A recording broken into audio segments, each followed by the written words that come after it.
Okay, I just started the live stream. Excellent, eh? Something like 90 miles a day on a full-day's training. All right, so I need to go in and... At least 10, So how is your chat working? I'll speak to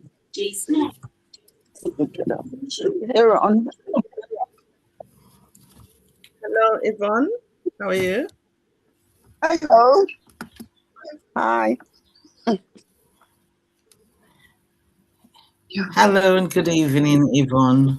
Hi. How are you? I'm most excellent, thank you. I don't know.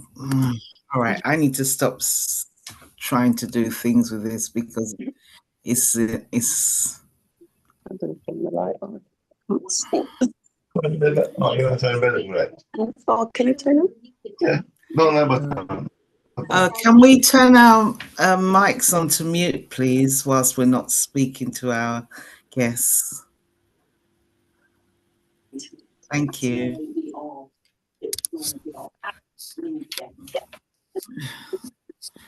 Please.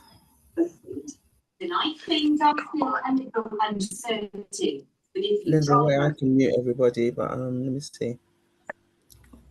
I did. Oh, but you can mute them as well. Oh, sorry. Let me turn this off. Can we mute? I think Yvonne, I think your mic's still on, sweetie. Yeah. I'm trying to figure out how to mute it. Where your microphone icon is on the bottom of your screen, if you tap it, it should thank. Yep, you tapped it. Yep, tap it again. Am I on mute now? No, you was, and then you unmuted, but just tap it one time, and then that should be it. Because sometimes we're so eager. That's me. I tap it and I tap it again, and it's double. It's turned it on again. Is it on mute now? No, you'll know when it's on because you'll see a little microphone with the cross, red cross when it's muted. Yes, it's on mute. Mute now.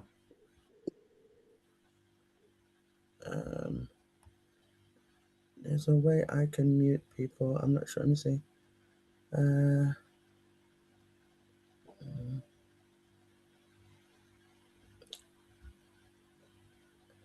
Sugar, could you help me with that? There's a way that the host, or Denise, because I made you a co-host. If any of you know how to mute people's mics, please help me out. I think if you click on participants, I've got a feeling, I think you can do it that way. Oh, I can't remember. At the bottom, before, participants. If you click on participants. Just when I need to know how to do it,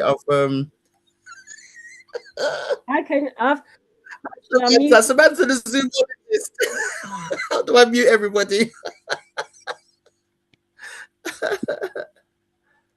I can't mute all. Is he mute all? No, because that's all right. Don't worry about it. It's fine. It's fine. It's fine. Because I'm not hearing any noise now, so it's fine. I know it looks like I'm naked. I do have clothes on. It's just really warm. Yeah. And I'm not complaining. I'm so not complaining. So yeah.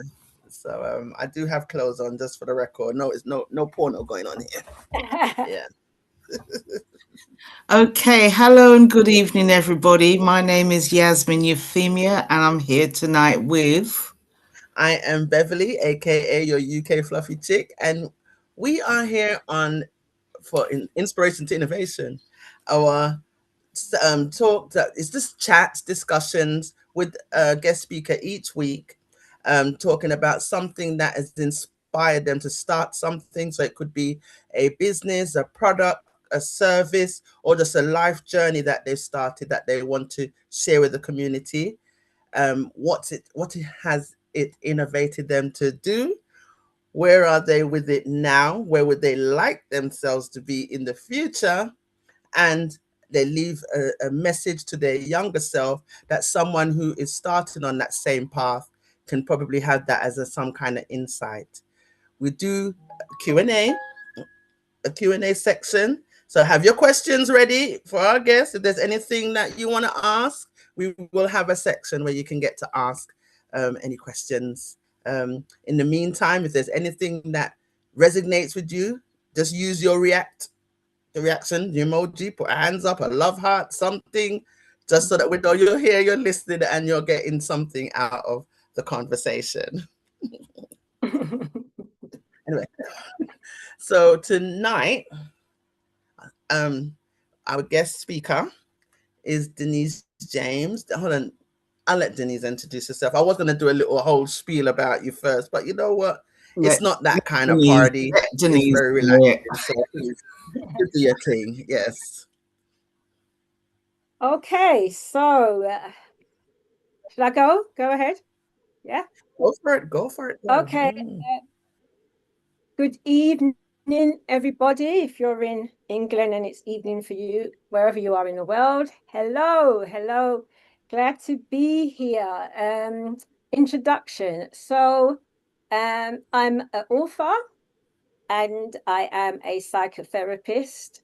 I'm also a supervisor for therapists as well as other professionals, and I'm a coach. Sorry. Yeah, I always like to mention my fam. I've got a big, lovely family. But for now, I have 2 sons and 5 grandchildren. So yeah, that is me. Some of me. Yes, ma'am. You're going. Oh, and one more. I play over 40s walking women's football. Yeah, so steppers is for steppers. Full of steppers, but they're walking. All right. A lot going on in your hemisphere there. Yes. So where should we start? Because I'm to unpick. Okay, let's go to what is it that your inspirational moment that you're sharing with us, and what led you to that inspiring point? Yeah. Okay. Have we lost that? What is this? Okay. No, I'm here. Can you see me? Yeah. Okay, so what led me to where I am today, why I have these particular titles to my name. So the journey began in 1983 when I became a mother, and I used that as my fresh start in life. Before that time, I had a childhood that was good in parts, but there was also childhood trauma. So I felt quite alone in the world, and it felt like, my life wasn't going anywhere. And here I was now in secondary school, leaving, and it's like, leaving to do what? I started to do a community studies course. And it was whilst doing that, they were doing a subject on child development, and then the idea to have a child came to mind. And so I went on that mission. So I chose to be pregnant. I had my son at 17. The next month I was 18. But yeah, so I was a young mother. But like I said, that was my new beginning. So I promised him that he would have the best of starts. And for myself, this would be my So there I was trying to create the family that I didn't have, but would have liked to have had.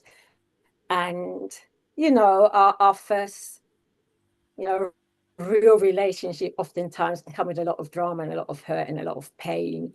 And that relationship did towards the end, and it felt like I was not fulfilling the promise that I made to my son or myself, because it really messed with my mental health at the time, the relationship. But not only that, past stuff that I hadn't thought about would, as well as I had an eating disorder at the time, bulimia. So everything came to a head one day, and I said, okay, I'm going to go to the doctors. And I did. And the doctors listened to what I had to say. And he said that I was having a nervous breakdown. The nervous breakdown, let me give you the symptoms. The eating disorder got worse. Sleep became very difficult. My thinking processes were not as they used to be. And yeah, and I really began to worry about my mental health, and the thought of my son having a parent who's not well, that scared me into action as well, because that wasn't the promise I made him. So I went to the doctor. He said nervous breakdown, depression. He prescribed stuff, but I remember leaving the doctor's office feeling, an inner jubilation, because I always felt that something was wrong, and it was good to get that feedback and to get some names that went with it. And I'm an avid reader throughout my childhood, but at that moment, that's when what I was reading changed, and I started to read books about mental health, therapy, etc., etc. Not too long after that, I discovered the women's. Let's come back. Okay. Is she back? Did she come back? I don't know. She come back. Oh no, she's gone. Oh no. Right. The woman's. I'm gonna remind her of where she stopped. The woman. Not too long after that, she joined the woman's. So in the meantime, so far, is what Denise has said so far. Can anyone kind of resonate with what she's said so far? Has anyone had some life traumas that there was a point that you just thought something it's not adding up, but I don't know how to name it? Come back, Denise, come back. Well, have you lost me? I'm here. Oh, you're here. Okay, come back. Yeah. I'm still here. Means you're going to have to rewind. You're going to have to rewind to which bit did you just say? Okay. Just that point you joined the woman's. Are you talking to me or Bev? To you. Okay. So I was saying, I joined a woman's therapy group for women with eating disorders. And I was saying that that's where my healing journey began. And that's why I reframed the nervous breakdown into a spiritual breakthrough, because it took me on this path that I am on and I remain on. And I've been helping other people as well. Yeah. And it was during therapy when I saw how helpful it was for me, and then I started to hear trauma, and no, that's not normal. Things became so clear, and I began to understand even the reason for the eating disorders. And it wasn't before too long that the eating disorder kind of became a thing out of the past, and that's quite something, because eating disorders are really hard to dismantle. But I gained so much relief and release from having people hear me, listen to me, for me to hear and listen myself. And it was during that time that I then made another important decision, was to become a therapist. I thought, right, I want to be able to give this to people who needs it. Okay. So prior to wanting to become a therapist, after going through that therapy of your own, was there another trajectory in terms of career opportunities that you had in mind, or was you not anything yet until you went in that moment and you think, yeah, this is it? Yes. So at the time that when the relationship broke down, and I went into therapy, what happened along the same at the same time was a return into education, because I knew I could have done much better at school, but obviously circumstances didn't allow it. It's hard to learn when you're going through trauma. It's impossible to learn. So another key decision was going back into education, and I got an access course into higher education. I didn't even think that I would be able to study at that level. So that was another thing that really healed some more places in me, and that's where I done my training to become a therapist. Yeah, so there was a decision to have a child. There was the decision for therapy and a decision back into higher education, and they set me on the road that I remain on today, some 39 years later. So, you know, like within our community, when I say our community, I'm talking about Afro-Caribbean community. So there's normally a stigma with therapy. So what made you even think, you know what, therapy? Because most times they say, no, nothing wrong with you, man. I just shake up yourself, you'll be fine. So what made you even think, let me go and have therapy? Well, I was always the different one, even in my family. So I was already open to certain things. And I'm also part of my practice, and I reframed it into a spiritual breakthrough. I'm very spiritual. So that's been an important part of me, my journey, and the way I work. So I always, as a child, had a strong feeling and intuition that this wasn't right, this wasn't normal. And I was always looking forward till I became 18 and took over in my life, and started to build from there. And TV programs, I used to love Little House of the Prairies, because sometimes children may not see the example in the flesh, but they can see it through TV as well. We know TV shape. So even though there is that attitude in the community, in the Black community, it wasn't my attitude. So yeah, I really moved through life through intuition, through inner tuition, I call it. So I follow that lead rather than what the popular, whether that's family or society, says how things should be. Okay. Sorry, I was just having a little audio issue. Just freaked me out for a minute, but you can hear me fine, yeah? Yeah. All right, cool. Okay, so you being the different one made you, you know, just you saw that path to say, I'll go and have therapy. Through therapy, you discovered I want to do the same thing. So is there anything you want to add to that? So because I feel like you might want to say something. Last time we had Denise, she spoke about her dancing. Was it as part of her therapy, or is that part of your eating disorder to distract you from it, or something similar like that? No, the dancing was another branch of my tree, and I used to do that with my good friend Ava, who passed last year. And we got together and we created a project called Black Family Life and Culture, and we used to do a healing dance, and followed by discussions on relationships and issues and topics at the heart of the Black community. So that's where dance comes in. Also, in going back to Bev's question, one of the things that also influenced me was in school. The only subject I paid any attention to at all was sociology, because when I started to do that subject, and it helps you to understand society and relationships, that fed something as well and shapes me.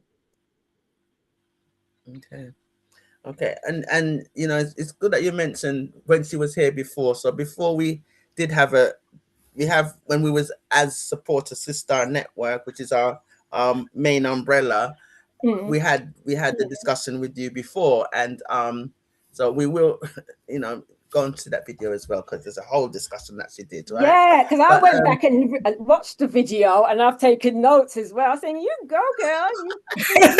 Wow, 4 years and you've achieved all this." Yeah, but anyway. Exactly. Okay, yeah, that was what you achieved. Yes. Yes, because that was the next point I was going to make, because as the Supporter Sister interview, it was that same frame was following. Who are you? What are you doing? Where are you with it now? Where would you like to see yourself in the future? The only thing we've added on now is that message to your younger self. But at that time, you had just written your first book. Mm-hmm. was in the pipeline of writing a second one. And if you notice Denise's backdrop, there's 3 books there. So in that short, well, it's not short space. It's like what? 2, it was like 2 years ago. 3 years ago we spoke. What are you doing? I think it was. What are you doing? A book a year? I like I said, I follow spirit. So I just go and create and create. And it's sometimes I have to stop and look back and, oh my gosh, wow. Yeah. But yes, in that interview, when I went back to watch it, and I'm glad I did, I'd only published Back to Love. Yeah. And I mentioned there's now a copy in Jamaica, but yes. And thank you very much. And I mentioned my partner's book. He's my ex-partner now, but his book got completed. Yeah. Okay, and your background 80. That, okay. Not only that, I wrote this book, came out in 2023. What is the title of your book? Denise, just rewind. What is the title of your? Okay, so let me go back. You got Back to Love. That's the one that I know. And then you went on to write. I do me first, yeah. Inner Life Right. It's Inner Life Right. Hold it in front of you, Denise, because your background's eating it. Reconnecting to Love. Yeah, there that's. you go. So it's called Inner Life Love, a manifesto for reconnecting to love, renewing your mind and radiating your light. So that got published. It was written during the pandemic and it got published 2023.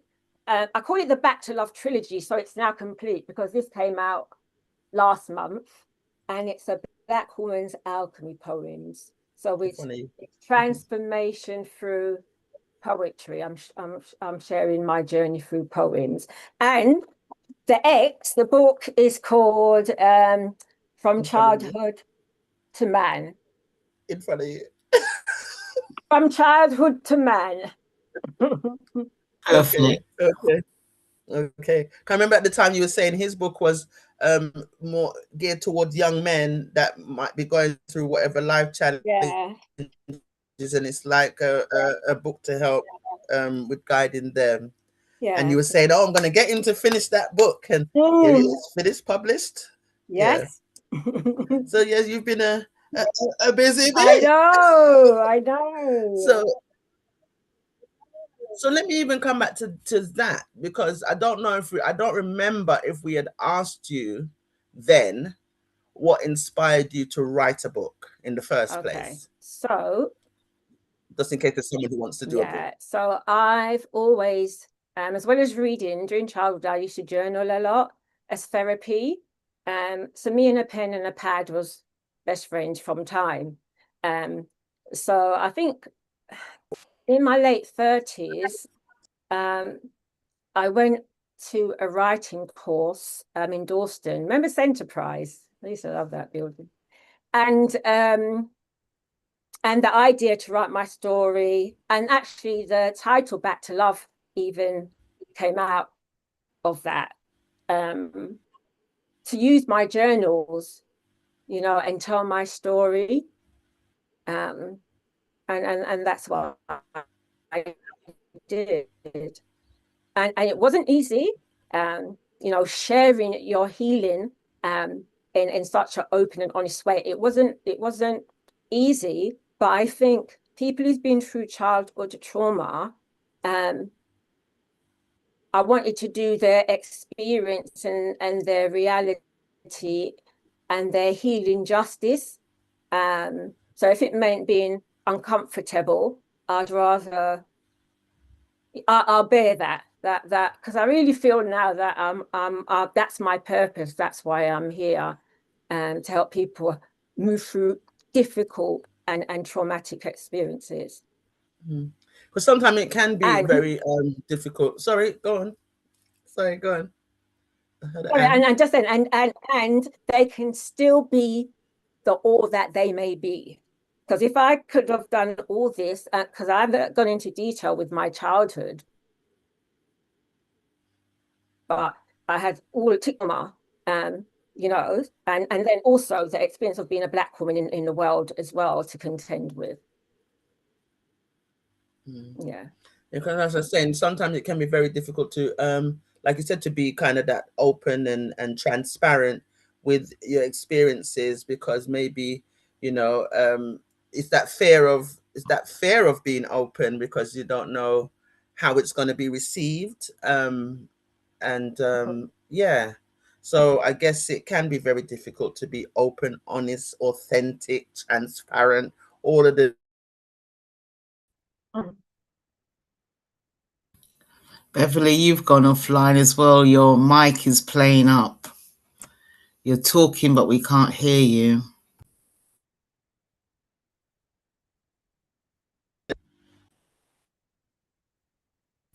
You've now muted yourself.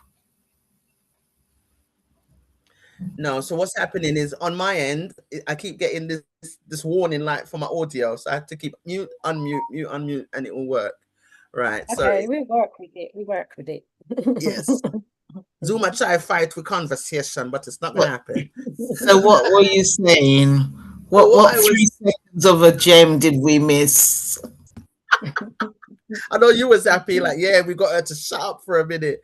So no, no. So what I was asking was, what was the reasoning behind the name Inner Life Rights for your second book? Okay, so it's about what I was talking about, inner tuition. You know, that we've been so miseducated in the world. The world is so full of opinions. Nobody's gone off and done their own independent investigation of what is truth. You know, we're so out. So inner life rights is really helping us to tune out and to tune in to ourselves and to do our healing, not just personally, but collective. Right, is quite punchy. Because I wrote that at the time when George Floyd was murdered.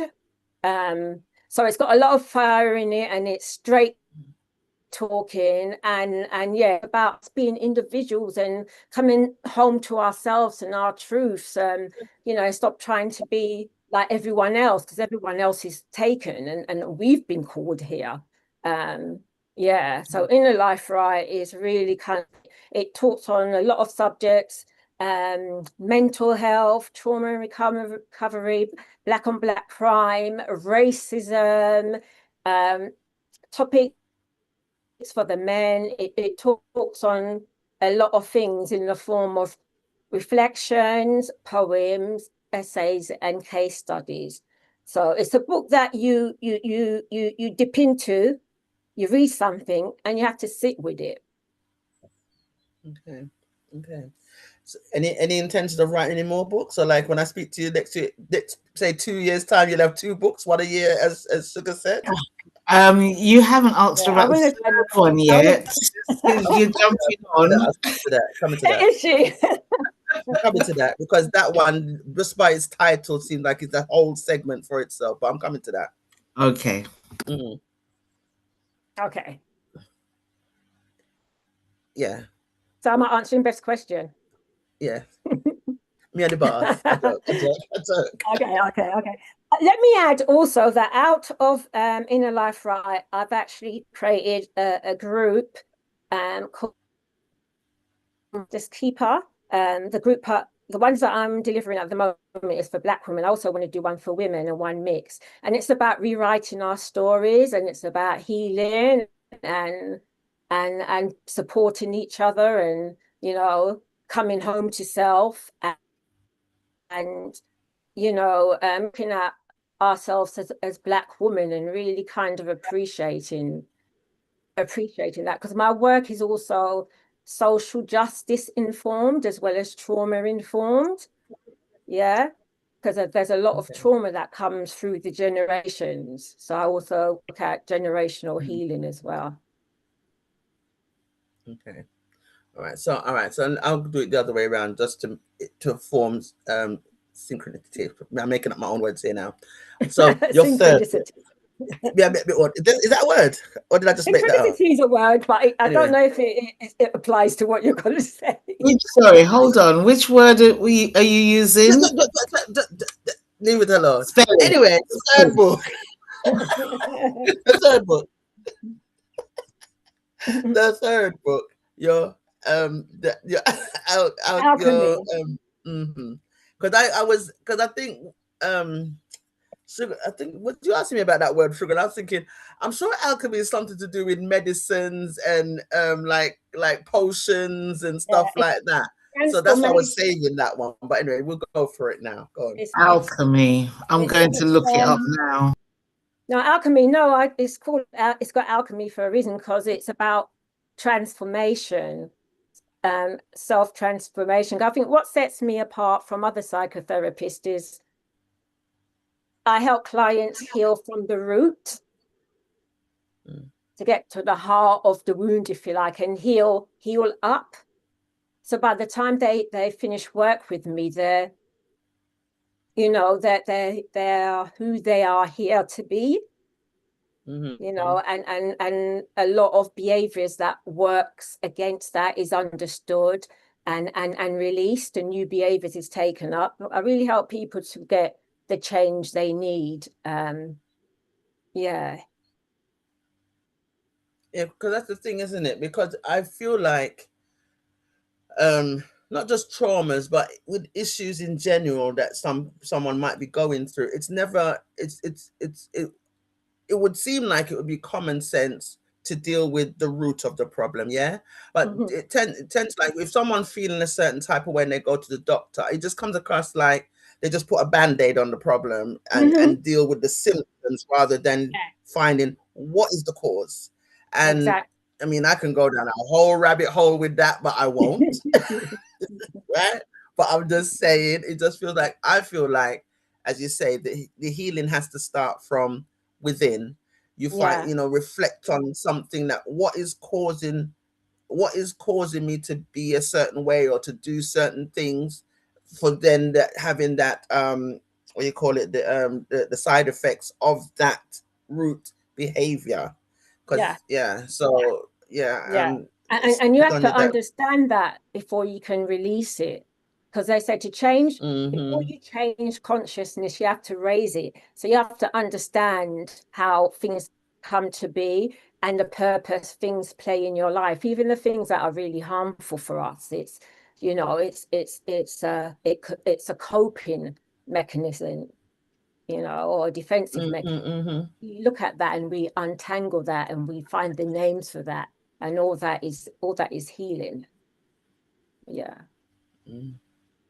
So is it true, like some of the coping mechanisms that we develop is from that 0 to 7 year old span that you take into your later life? So even though you're an adult, that same inner 0 to 7 year old child way of coping with things is how we deal with things. Is that true? Yes, especially under stress.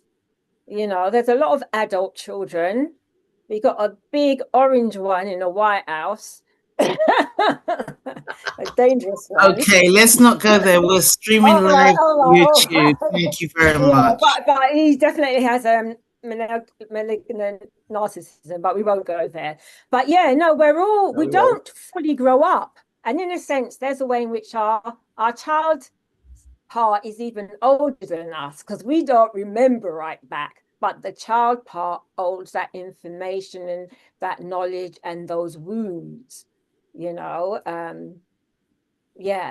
it's for us to attend to that as adults. Oftentimes we make that the responsibility of other people, so we end up having the same experience in relationships, but with different people. We call that patterns. Okay. So where are you now with your psychotherapy? Where would you say you are with it now? Yeah, I'm good. I'm still in private practice. Oh yeah, when I watched the video, it was saying the next thing I wanted to be doing is groups. I thought, I'm on track. Yeah. Did you forget that you wanted to do groups, Denise? Yeah. Denise, did you forget you've been doing one-to-ones? And was it not until you look back at the last interview that you remembered you would like to do groups? Is that right? Absolutely. Okay, I'm glad. So it was really good doing this. Yeah. I'm an advocate of videoing and recording. Go on.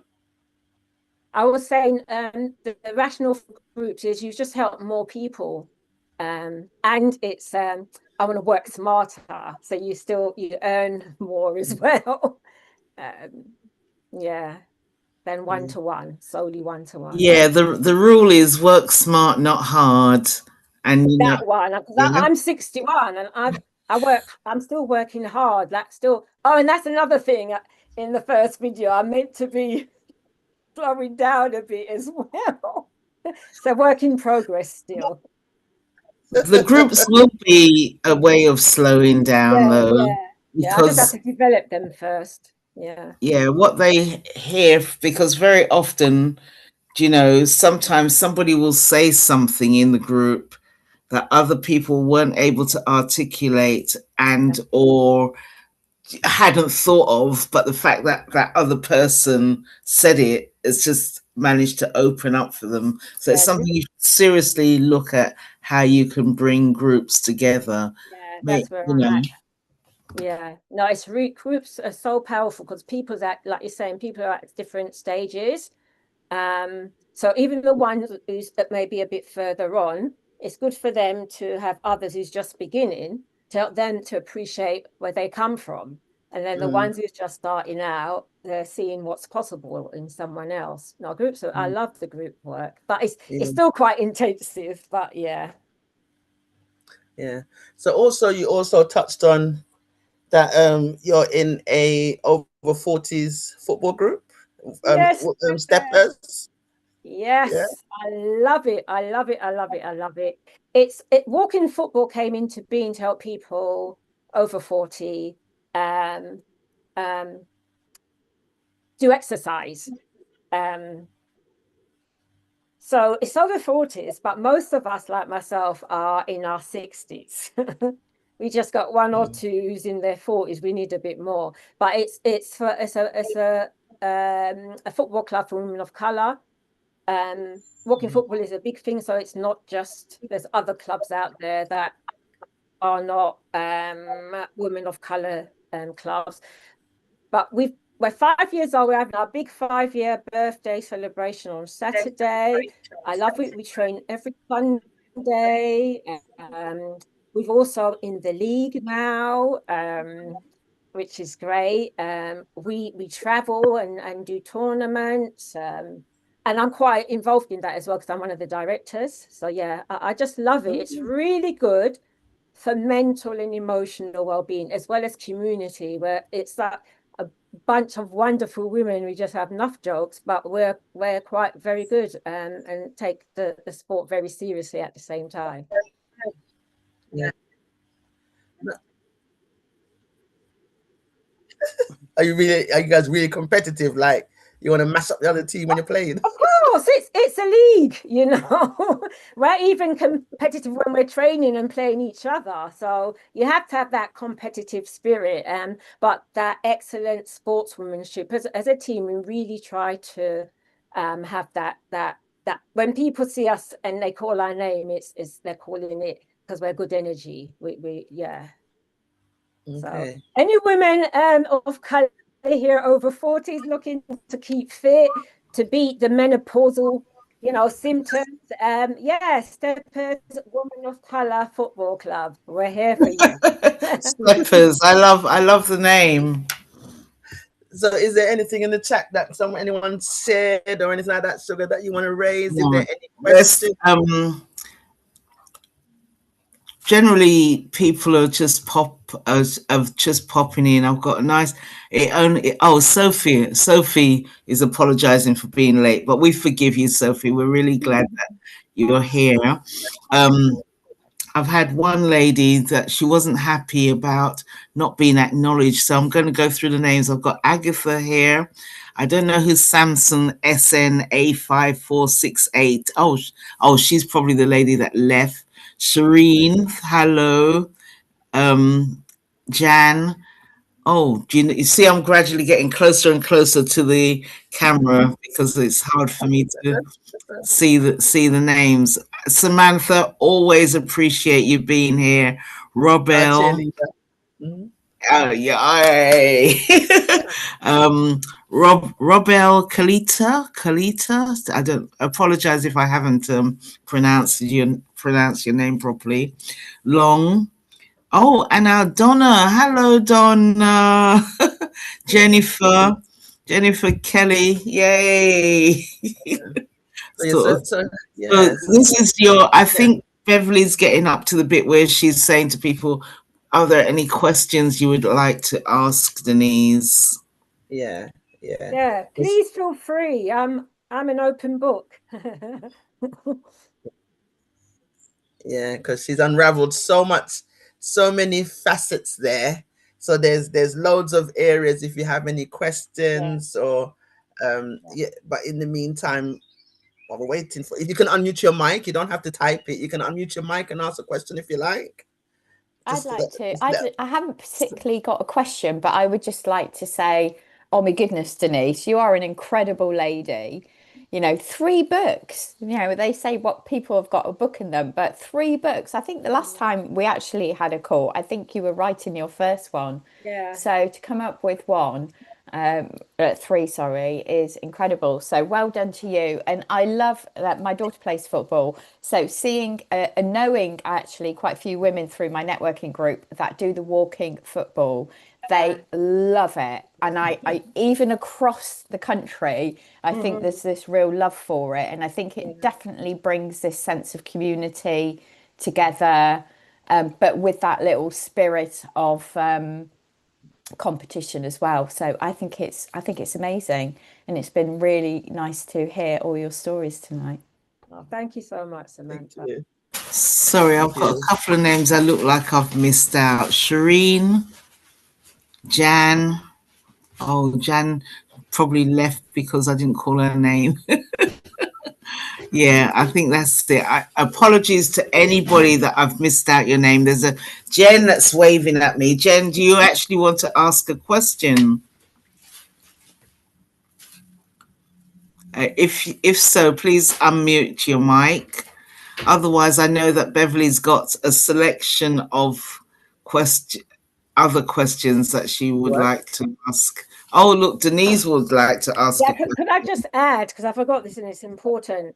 You don't only come to therapy because of problems. You can come to therapy because you want to make some real changes. You've always wanted to do something, but something's in the way.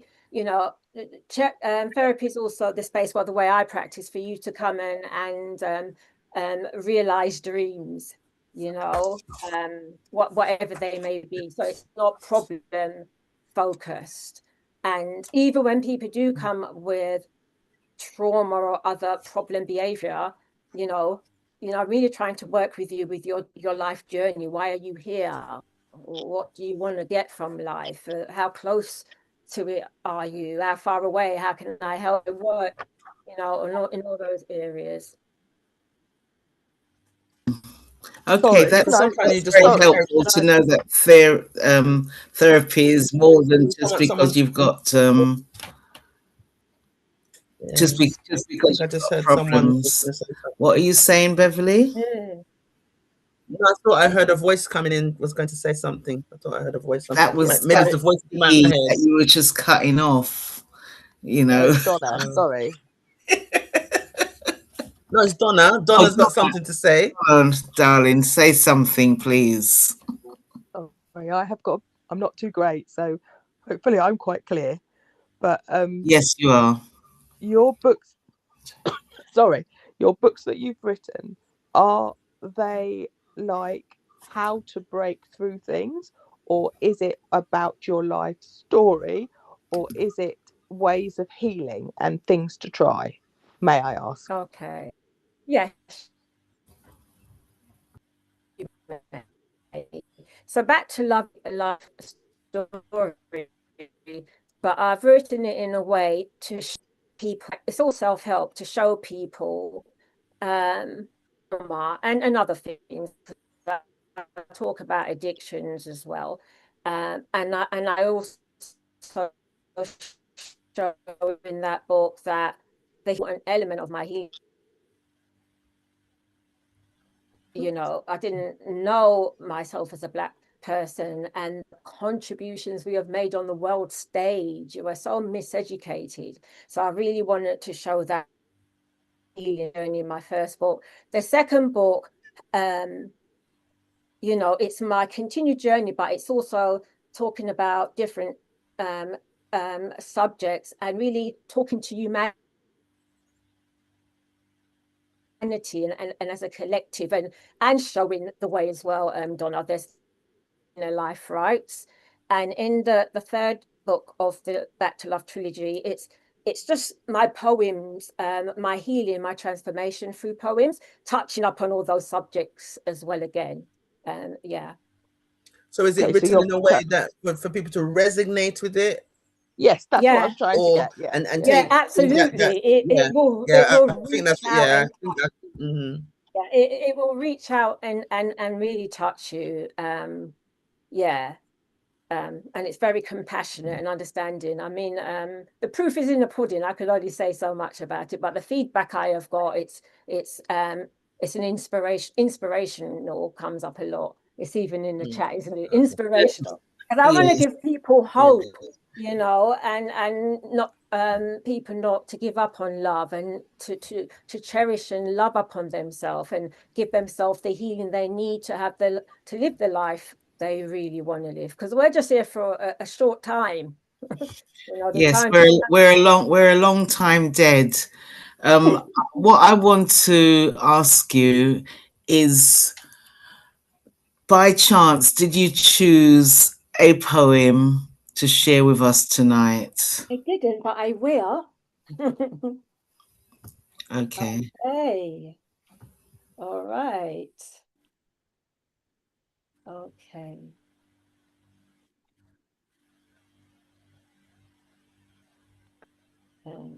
I should have chose one. Oh, anyway, where is it? Yeah, it's us as well. So did I answer Yeah, yeah. Because I think that was while she's looking for a poem, I think that was what Donna was trying to get was, is it a step-by-step self-help book, or is it like her journey that you can read and resonate? I think that's what she was trying to I think I'm not. I think that was what she was You're trying to getting ask. clever in your old age. Okay, I'm just going to read one that I know I can read at the top of my head. Brain fog, don't trip me up. So, okay.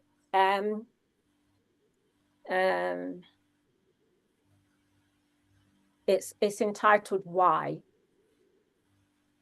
And it goes, I had a dream last night that I died,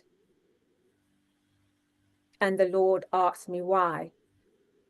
Why, when I was alive, I wasn't myself. And all the excuses that had once served me well now didn't mean a thing. Because in truth, I never dared go out on that limb to the place the Lord later shared, held a most precious, sweet fruits, a place where I never could lose. I cried that night, sweet, bitter tears of regret, then tears of joy when I arose and realized there was still time left. And never again did I forget myself and forget to respond to the call to share and express those God-given talents. The end. We all have those talents, you know, it's to know what they are. And, you know, childhood matters because it's for the adults around the child to notice what they're good at and really nurture that. And I do that with all my family members and my children because we see it before them, you know. And that's the thing, isn't it? It's like sometimes our older generational parenting style was, they've already got a path set out for you, the child, and if you want to do anything, especially if you wanted to do anything creative, they didn't see, well, in our community, they didn't see it as a real job. So anything creative, like, no. It has to be something that they know. Doctor, teacher, I don't know, dentist. It has to be a very Professional. job that they know. Yeah. Societal. Thank you. It's what society says. That's what I'm Societal. saying.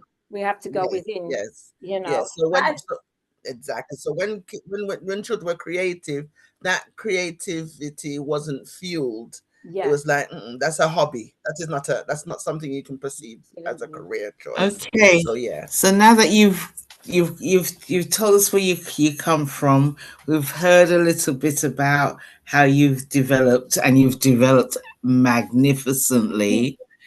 If you had the opportunity to go back and advise your younger self with the knowledge that you have now, what would you say to younger Denise? Okay, I'll scoop her up into my arms and give her such a lovely, lovely hug. She didn't get many of those. And I'll say to her, see, your light did and does shine bright. Look at what we've made, something out of nothing. I am so very proud of you. That's what I Most excellent. And if there was any advice, there's none. Just be yourself. Be and do you. Yeah, because where you've got to is from the experience that you have had. Because if you hadn't gone through those things that you've gone through, you probably wouldn't have taken the path that you've taken. Yeah, lovely. Thank you very much. And Can I say something? Shireen would like to have a word. Okay, this is just really to say, Denise, I honor you for the way you hold space for the lives you've quietly impacted, for your commitment to healing beyond yourself. I appreciate you as a therapist, a supervisor, a colleague, and a friend. And may you continue to be blessed in all that you give and all that you are. Prop. Yes, Shireen, I love that. Yes, indeed. Most excellent. Yes. Thank you, Shireen. Yes, yeah. And Shireen has the book coming out. But thank you. Wow. Are you contagious? Do I need to come and rub shoulders with you, Denise? Oh, wow.